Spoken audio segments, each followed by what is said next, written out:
All right, we got some VTuber history. Let's check out the day Hololive almost died. Can you believe it? I sure can't. Hey, this very short video was already being scripted and made over 2 weeks ago, but because of the Dono-thon, some personal circumstances, and my rush to finish the Menhera video, I completely forgot it existed until I saw this Twitter post about it. So, thank you for the reminder, Twitter person. Also, I go stream games over on Twitch occasionally, link in the description, follow me there please. Thank you.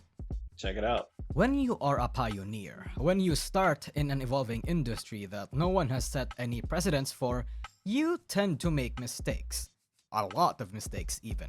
Wait, there's a Stanley the Parable smallest too? nothing burger dramas to moderately Wait, what the hell? mistakes, even. Who? It can range. I'm curious why you say the manga. Wait, damn, some ruffians are really entitled, aren't they? I'm curious to say why you say the Mengen ASMR on the official channel doesn't count. To me, it seems like it does, even if it's a bit silly. Your first ASMR is a JP only ASMR locked behind another channel's membership, which feels a bit disappointing to make ruffians I've talked to. Just us being silly into a venereal mic without any plans, and it was very last minute change and addition. We're sorry you feel left out. We definitely don't think it's the first ASMR. It's just happened to be a binaural mic, and we were talking into it. We promise there will be an actual proper ASMR in the future. Oh, okay, I get it. Damn, I ain't gonna lie. That it sounds like this ruffian is just down bad. And but it, I can get it, I guess, but it's not like, Full Moco, we're doing this as a legitimate piece of entertainment. It was just something that they did and it was recorded. And it's behind a membership because it's not like they really care about it. Then again, if they don't really care, I mean, you could make it public, but they're a brand. They're a brand name, part of a brand company. So, it will make sense. You can't just have it out there, especially if they were just doing baba baba google gaga, just some random stuff. From the smallest nothing burger dramas to But moderate $100 dono for that is crazy, bro. That's definitely like a $2 dono, bro, or a twit longer, bro. consequential situations to near meltdowns of an entire culture, community, or even company. And when you slowly increase in scale, sometimes companies and content creators alike can think that they're still obscure enough that big corporations and influential figures wouldn't even notice or bother to care about them.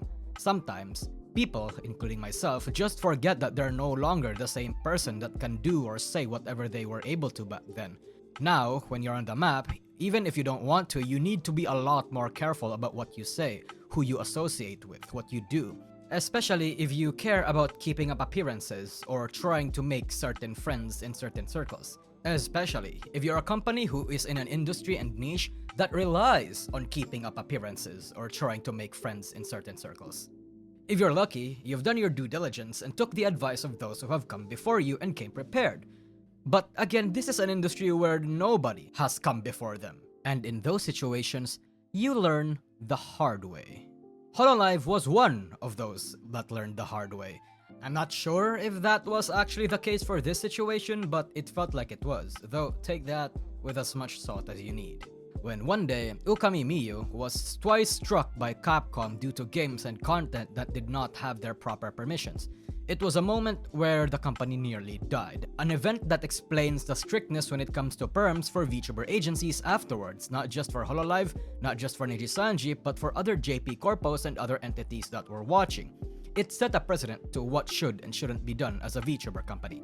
A VTuber almost graduated tons upon tons of content, thousands of watch hours lost to time if they were unarchived. Morale died alongside some VODs. It was a time when people genuinely thought it might be the last for Hololive.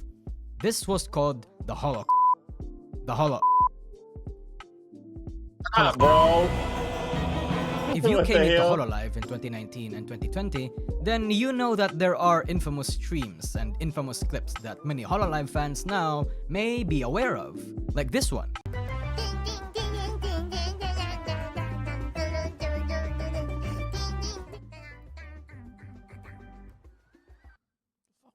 Sakura. It's an old Sakura Miko clip too. And that's just one.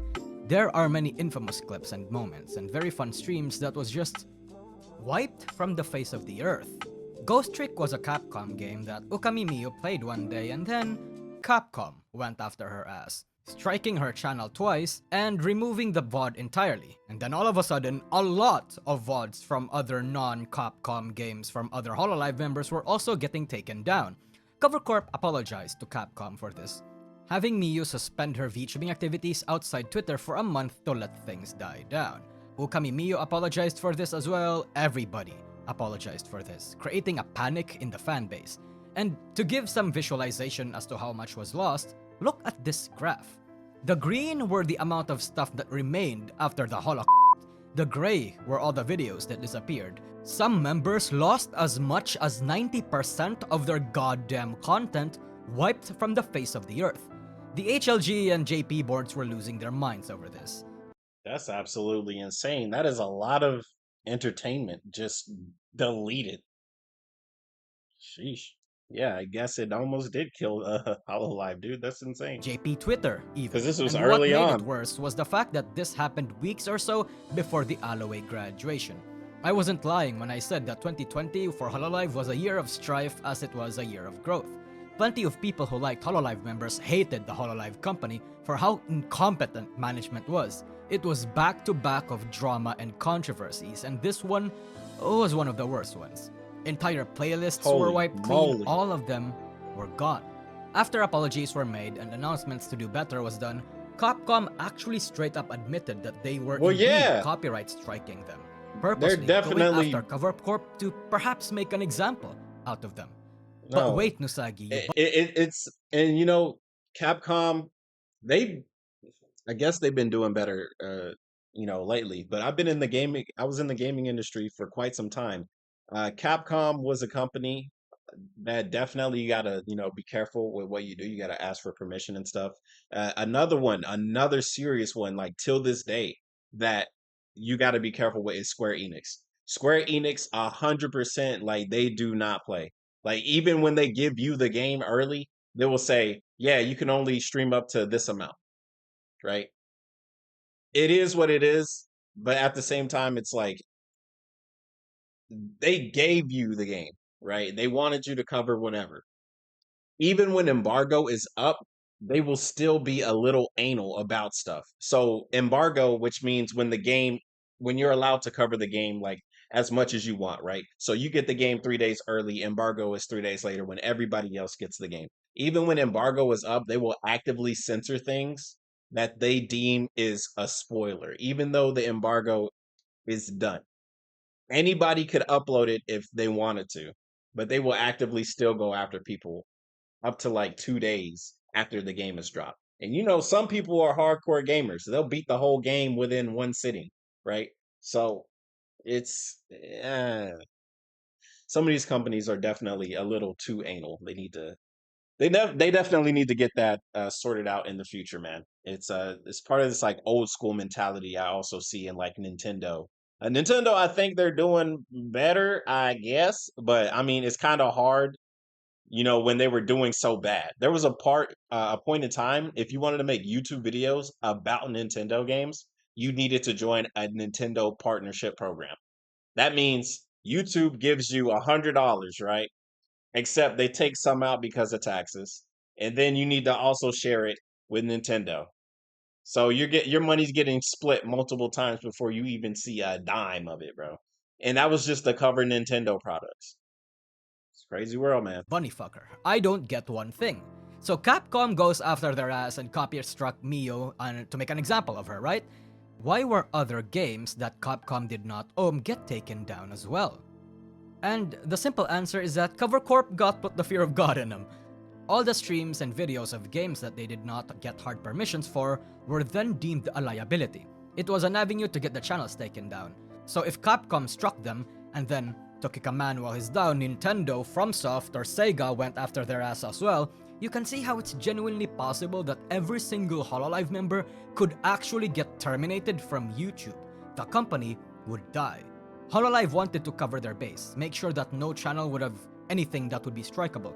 But even then, some fans didn't think that privating the video was going to be enough to save them No, from the risk you'd of have to companies delete it. still going after them. You'd have to Some delete it. managers even panicked so much that they did not just private a lot of these VODs, but delete them. Subaru Yeah, you'd especially have was to. one such victim of this panic. So at the end of the day, all of these VODs were gone. But some of them were actually back. Despite this whole situation, it actually had a good ending. Mio was welcomed back with open arms, and eventually, as Cover Corp started to get bigger and learn from their mistakes, they started acquiring licenses and hard permissions from companies before even remotely allowing the talents to play them monetized. The monetization aspect was a key part of why Cover Corp and Capcom and other companies for that matter was having this little kerfuffle over here. But eventually, they made it so that the VODs that were not actually deleted were slowly getting unprivated, recovered. Cover Corp even made an announcement that they struck a deal with Capcom, and Capcom even had a collaboration merch with Mio herself, which is, given their past context, meaningful. Both companies buried the hatchet and were essentially married now. Perhaps it was a way to make amends with each other, but regardless, this whole situation scarred Hololive and served as a don't for other agencies that were observing. It's why Hololive and those other companies are fickle when it comes to permissions. It's why shit like this has to be monitored, why perms and available games are limited. If a company thinks he's violating something or one is second guessing their own permissions, maybe get that confirmation for real. Hololive and even Niji still can't play a lot of games today. Fucking Japan doesn't have a fair use law, so it's a bit difficult for them, but they'd rather not risk it in fear of having a holocaust happen again. And that, ladies and gentlemen, is the day Hololive almost died. The copyright arc. The holocaust. Whatever people want to call it. Honestly, I like the holocaust because it's just funny. Look at this JP tweet. What a banger. And let me try to make my own joke here. Change your name from Hololive to Honolive because after this incident, these hoes aren't alive. Yeah, bro, stick to your day job of covering VTube history, bro, because that was absolutely terrible. All right, I'll see you guys on the next one. This was a good history lesson. The day Hololive almost died. Yeah, that's very interesting.